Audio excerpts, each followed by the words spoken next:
The death of President John F. Kennedy. I do not know if there was a conspiracy or not, but what I want to deal with is not so much the issue of whether or not there was a conspiracy, but just to state that if there were a conspiracy, then why? What were the reasons the people who were involved might have wanted him killed? To start off with, I think everyone knows that the Warren Commission report is flawed. That the Warren Commission report just assumed that Lee Harvey Oswald acted alone and was the lone assassin. But they, you might say, cherry-picked the evidence that proved their point, and there's been a lot of evidence that has been gathered that was not included in the Warren Commission report. Well, why or why not? If the Kennedy assassination were a conspiracy, who were the conspirators? Now I can think of two entities: the mafia, otherwise known as the mob, or some people high up in the government.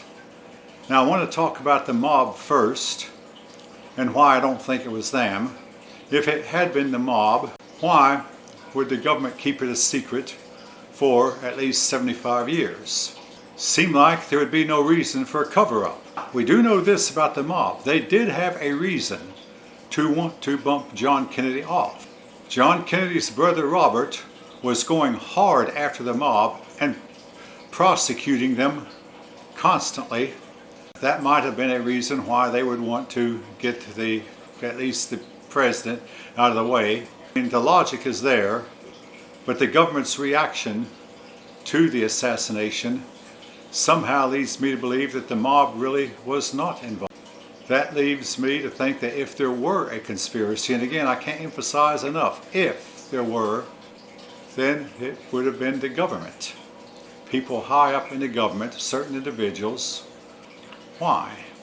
There have been more than 200 books written about the Kennedy assassination, and most of them deal with the topic of the Warren Commission report is flawed, the Warren Commission report is inaccurate, and something else was going on besides some one man deciding to point a gun at the president and shoot him. There have also been numerous videos published online as well as on television.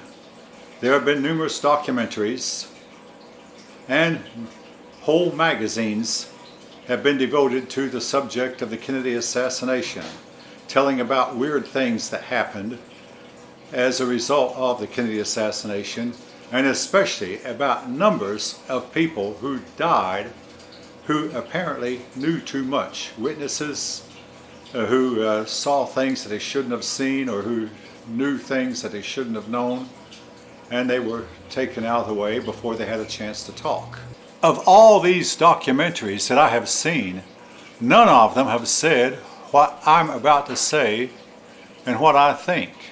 And that is, if there was a conspiracy and if it involved high up government officials, these people possibly felt like they were fully justified in doing what they were doing. In other words, John Kennedy is pictured as being the victim, but it might be that John Kennedy was bumped off to keep us, the American people, from being the victim. What might have been the justifiable reason for bumping President Kennedy off?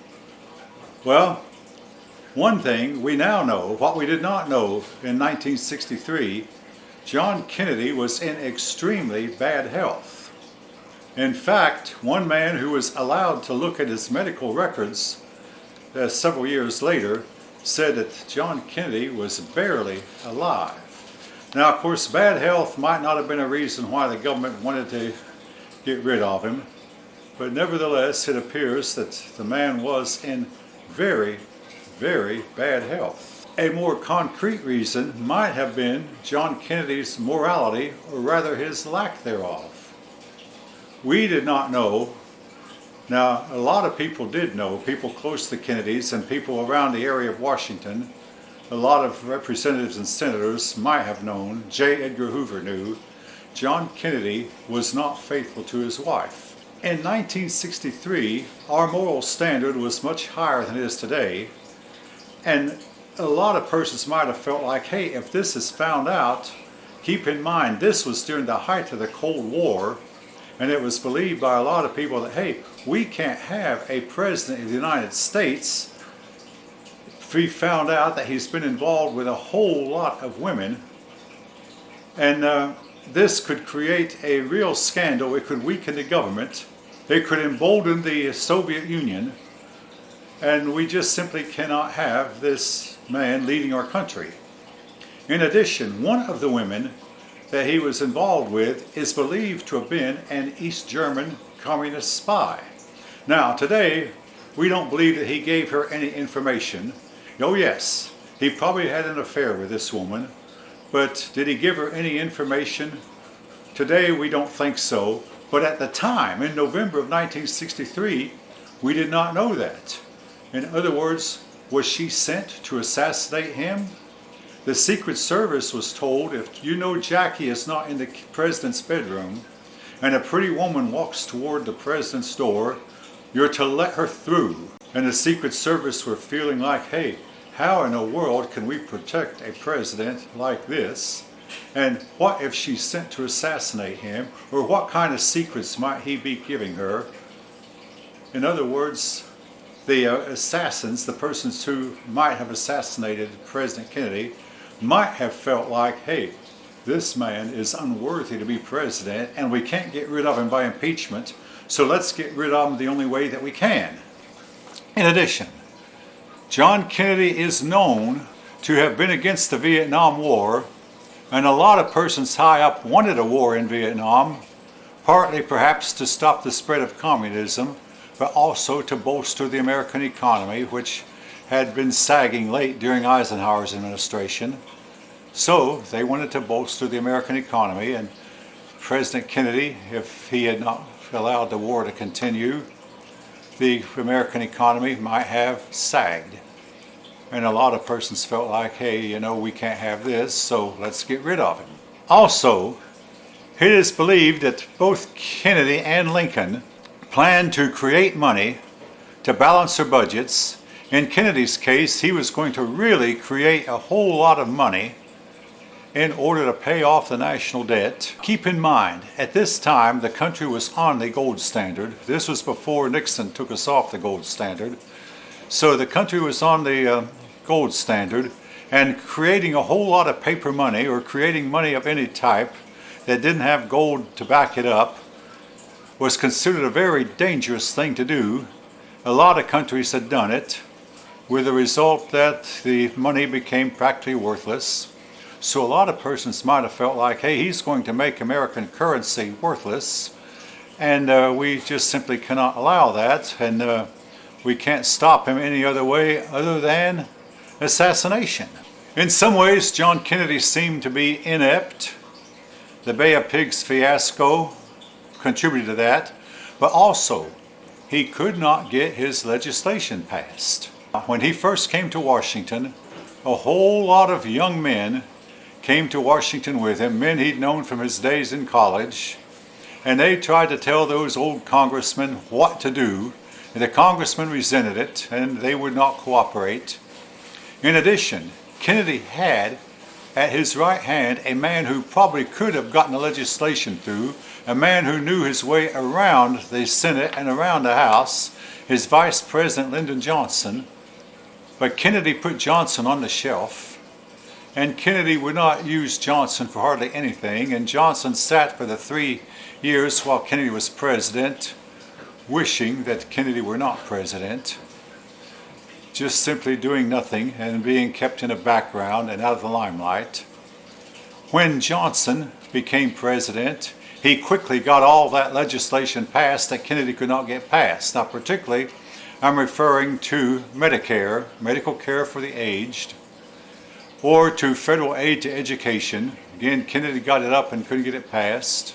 Or the Civil Rights Act. Again, Kennedy could not get that passed either. And there are probably many other bills that Kennedy got up He could not get his legislation passed, and this made him appear inept and incapable. And what the country felt like it needed was a president who could get things moving and get things done. And John Kennedy was not such a man.